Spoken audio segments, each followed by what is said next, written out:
and Gambling Girl who are going to work this morning. Jullia Jullia Shining was considered one of the major Oaks players last year and sort of has fallen off the radar a little bit. Well, she's the full to Malathot, who I mentioned, won the Oaks in 2021, who earned $3.7 million. And there you see these two breaking off. Jullia Shining on the outside looking in, added the blinkers last time out, finished third, beaten less than a length in the Grade 1 Ashland.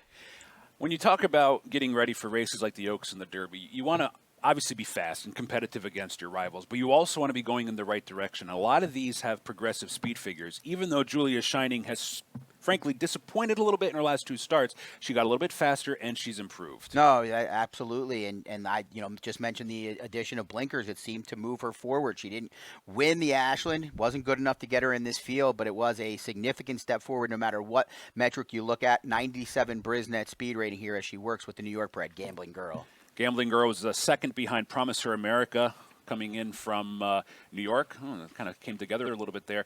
This last week of workouts is mostly a maintenance breeze. Trainers tend to do their more serious works in the 2 weeks prior to the race, giving them a little bit of sort of a buffer. If something were to go wrong, they can come back and work this weekend. But for many of these, this is just maintenance. Yeah, if they're doing too much, it might not be a good sign. And we saw yesterday with Kenny McPeak, Brian Hernandez Jr., with their Cold Sun Thunder. You see it here for Todd Pletcher, who knows one or two things about winning both the Derby and the Oaks. We often think about watching races with the finish line because that's where the bets are won, that's where the race is won. But in workouts, the gallop out can be equally as important. A lot of trainers want their horse to finish through the wire and keep that exercise going for a bit. Yeah, and some people believe that in the races that matters, some less than others. But, yeah, you'll see that. So here they're galloping out quite a bit after the wire here.